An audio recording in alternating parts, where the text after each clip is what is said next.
بسم اللہ الرحمن الرحیم. S S P central Zeeshan Shafiq Siddiqui صاحب کی بڑی زبردست کارروائی ہے, کوشش ہے, جنہوں نے اس شہر کو, اس صوبے کو ایک ایسا تھانہ دیا نارتھ آباد میں جس کو آپ دیکھیں گے تو آپ دنگ رہ جائیں گے, آپ کو لگے گا کسی ریسٹورینٹ میں آ گئے ہیں جیسے.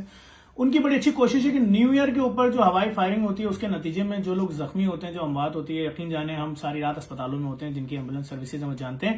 ہم کیا کن مریضوں کو اٹھا رہے ہوتے ہیں کہ کوئی عورت اپنے بچے کو لے کر موٹر سائیکل کے اوپر آ رہی ہے, ریٹرن بلٹ اس کے بچے کے سر میں گھس گئی اور وہ اپنے بچے کی ڈیتھ باڈی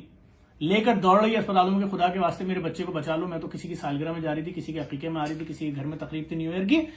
وہ فیملیز, وہ بزرگ, وہ والدین جو گھروں کے صحن میں بیٹھے ہوتے ہیں یا گھر کے اوپر کوئی عورت گئی ہے, کوئی کپڑا پھیلا رہی ہے, کوئی اتار رہی ہے, یا جو لوگ بےچارے چھتوں پہ رہتے ہیں دو کمرے کے گھروں میں, اگر وہ دیکھ رہے ہیں کوئی آتش بازی یا فائر ورکس اور ریٹرن میں ان کی لاشیں پہنچ رہی ہیں اسپتالوں میں, تو کتنا بڑا گناہ ہے. یا خالی اتنا سمجھا دیں جو گولیاں آپ ہوا کی طرف بھیجتے ہیں تو وہ چاند یا ستارے میں جا کے چھپک جاتی ہے, نہیں, جتنی سپیڈ سے جاتی ہے شاید اس سے ڈبل سپیڈ میں واپس آتی ہے, اور وہ اگر کسی کی موت کا باعث بن رہی ہے تو پھر آپ قاتل ہیں.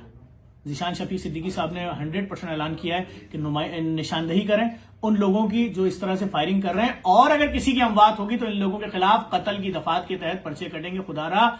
دوسرے کے لوگوں پہ بھی رحم کریں. آپ کے پاس اسلحہ ہے تو جائیں, ایسے ادارے, ایسی جگہیں, ایسے گراؤنڈ, ایسی پرمیسز ہوتی ہیں, وہاں اجازت لے کے نشانہ بازی سیکھ لیں. آپ وہاں 1000 گولیاں چلائیں, اپنا شوق پورا کر لیں, جتنی آوازیں سننی ہیں آپ کو. میں تو کراچی میں رہتا ہوں, ویسے ہی یہاں پہ اتنی فائرنگ ہوتی ہے بھائی, لیکن خدا کے واسطے کسی کو بھی اس طرح مجبور نہ کریں کہ ہر سال 1 جنوری کو اس کے گھر میں اس کے معصوموں کی برسی ہو, اس کے گھر میں 1 جنوری کو اس کے گھر میں تدفین ہو, 3 جنوری کو سویم ہو, اور 10 فروری کو اس کے گھر میں چیلم ہو, اور ہر سال 1 جنوری کو اس کی برسیاں منائیں ماں باپ اور ان لوگوں کی جن کو آپ نے ہوائی فائرنگ کی ریٹرن بلٹ کی نظر کر دیا. میں ایک بار پھر ذیشان صاحب کو شکریہ ادا کروں گا, انہوں نے کراچی کے لوگوں کے لیے سوچا. بہت شکریہ.